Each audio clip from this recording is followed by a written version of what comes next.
అందరికీ నమస్కారం. నాకు తెలియని విషయాలు కొన్ని ఉన్నాయండి. మీకు తెలిస్తే నాకు చెప్పండి, ఓకేనా? భూమి ఎవరు సృష్టించారు? ఎలా వచ్చింది? ఆకాశం ఎలా వచ్చింది? ఎవరు తయారు చేశారు?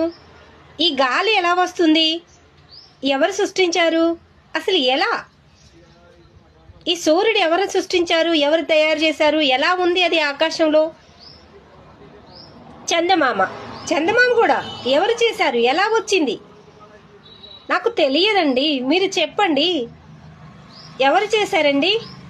చెప్పండి.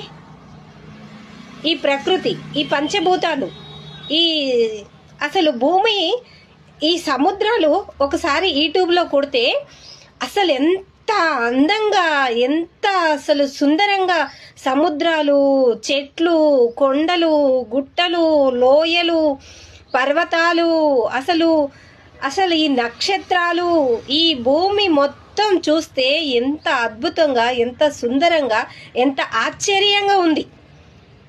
ఇదంతా ఎవరు చేశారు ఒకసారి చెప్పండి, నాకు తెలుసుకోవాలని ఆశగా ఉంది. రాముడు దేవుడా, లేకపోతే శివుడు దేవుడు చేశారా, లేకపోతే కృష్ణుడు చేశారా, విష్ణుమూర్తి చేశాడా, ఇక నరసింహస్వామి చేశాడా? ఏ దేవుడు చేశాడండి? నాకు తెలుసుకోవాలని చాలా ఆశ కలిగి ఉందండి. చాలా చాలా అసలు ఎలా ఈ సృష్టి ఎలా వచ్చింది? ఫస్ట్ మనిషి ఎలా వచ్చాడు ఒకసారి చెప్పండి. ఫస్ట్ మనిషి ఎలా వచ్చాడు? ఫస్ట్ మనిషిని ఎవరు పుట్టించారు? అసలు ఎలా వచ్చింది? ఇవన్నీ నాకు తెలుసుకోవాలని ఉంది. మీకు దయచేసి తెలిస్తే నాకు చెప్పండి. 1000 కోట్ల జనం దేవుళ్ళు ఉన్నారు కదా, ఆ దేవుళ్ళు ఎవరు చేశారో నాకు తెలపండి. రాముడు గారు చేశారా? ఆ దేవుడు చేసిండా? లేకపోతే శివుడుగా దేవుడు చేసిండా? వెంకటేశ్వర్ల స్వామి దేవుడు చేసిండా? ఎవరు చేశారో చెప్పండి, దయచేసి చెప్పండి, నాకు తెలుసుకోవాలని ఉంది. ఇంత ఆశ్చర్యకరమైన ఈ భూమి, ఈ అందంగా, అంత అందంగా, ఎంత అద్భుతంగా, అసలు యూట్యూబ్లో కొడితే ఎంత ఆశ్చర్యంగా ఉందో దేవుడు చేసిన ఆ దేవుడు ఎవరు? ఈ సమస్తాన్ని సృష్టించిన దేవుడు ఎవరు తెలుసుకోవాలని ఆశగా ఉందండి. నాకు చాలా కోరిక.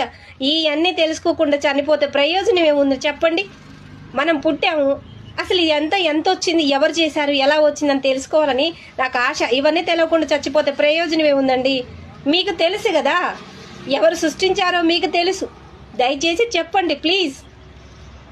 చెప్తారు కదా?